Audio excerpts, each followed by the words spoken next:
राष्ट्रवादी Congress party के महासचिव अविनाश अधिक हमारे साथ हैं, हम उनसे बातचीत करेंगे। राष्ट्रवादी कांग्रेस पार्टी को एक बड़ा धक्का लगा है। नागालैंड में 7 विधायक ने 7 आपकी छोड़ी है, क्या रीजन है? क्या आपकी उनसे बातचीत हुई है क्या? ऐसा नहीं लीजिए, ये घटना जब हुई तो ये कल रात को हुई है। तब से लेकर हम लोग पूरी तरह से कोशिश में हैं कि हम पता कर सके कि ऐसी घटना होने का कारण क्या है। हमारे 7 विधायक वहाँ पर चुन के आए थे। हम नागालैंड की सरकार में पहले से ही शामिल हैं।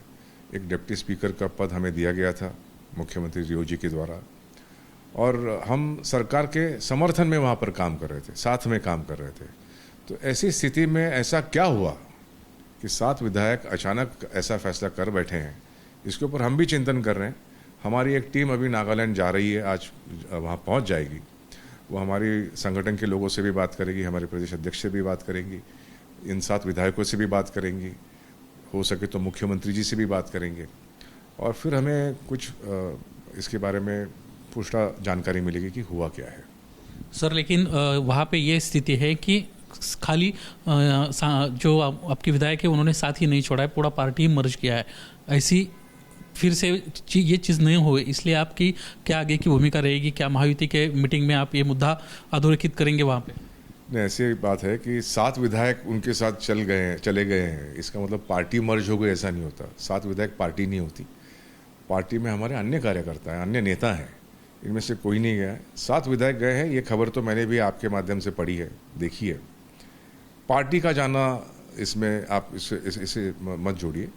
और रही बात इस बारे में कहीं पे प्रोटेस्ट करने की या शिकायत करने की, तो ज़रूर हम एनडीए के एक माने हुए सदस्य हैं।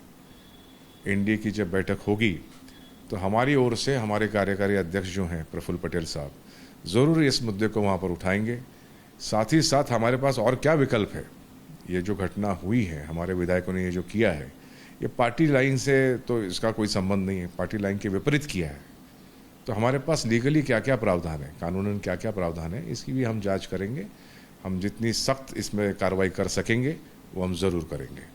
पार्टी के खिलाफ जाके ये निर्णय लिया है, मतलब एंटी डिफेक्शन लॉ का तो इस्तेमाल हो सकता है। क्या पार्टी ये चीज़ सोच रही है, उसके ऊपर कुछ काम आपका शुरू है क्या? अभी मैंने जैसे आपको अभी बताया कि कानून हम क्या क्या कर सकते हैं, क्या क्या प्रावधान है जिससे कि हम इसके ऊपर रोक रख सकते हैं या इनको पुल अप कर सकते हैं, इसकी पूरी हम जानकारी लेंगे। इसकी ऑलरेडी हमने शुरुआत भी शुरू कर दी है और वो कुछ दिनों में फैसला सामने आ जाएगा। आप एनडीए के एक घटक पक्ष हो और रियो जो वहाँ पे मुख्यमंत्री है, उनकी पार्टी भी घटक पक्ष है। क्या इस तरह से एक पार्टी ने दूसरे पार्टी के पूरे विधायकों को साथ लेना आपको ठीक लगता है? और अगर ऐसी चीज़ आगे न हो, इसलिए आपके जो प्रमुख नेता है, शीर्ष नेता है, वो एनडीए के जो प्रमुख नेता है उनसे बातचीत करेंगे, उनसे इस बारे में कुछ चर्चा करेंगे? ऐसा कि आप देख रहे हैं कि महाराष्ट्र में भी महायुति की जो सरकार है, जिसमें एनडीए के ही घटक हैं, भाजपा हमारी सबसे बड़ी पार्टी है, शिंदे साहब की शिवसेना इसमें, और हमारी पार्टी है। तो तीनों नेताओं में एक इतनी आपसी तालमेल इतनी अच्छी है कि इनका फैसला हो चुका है कि एक दूसरे के कार्यकर्ताओं के साथ ना पोचिंग होगी, ना आप कोई गैर व्यवहार करेंगे। ये जो साझी अंडरस्टैंडिंग होती है, सोच होती है, यही अगर नागालैंड में देखने को मिलती तो ये स्थिति ही नहीं होती। ये बड़ा दुर्भाग्यपूर्ण वाकया है कि वहाँ ये बात हुई है। अब ज़रूर इसके ऊपर मुख्यमंत्री रियो साहब हो या एनडीए के हमारे शीर्ष नेता हो, बाकी इन सब के साथ प्रफुल्ल भाई ज़रूर बात करेंगे। उसका क्या नतीजा आता है ये भी हमारे पास सामने आ जाएगा, क्योंकि एनडीए की बैठक तो हर रोज़ होती नहीं है।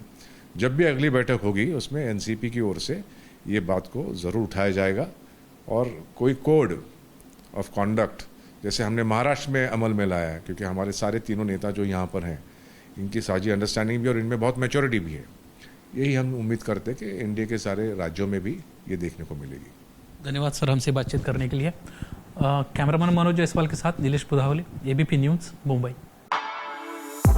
For exclusive and insightful videos, subscribe to our new channel ABP Live Premium.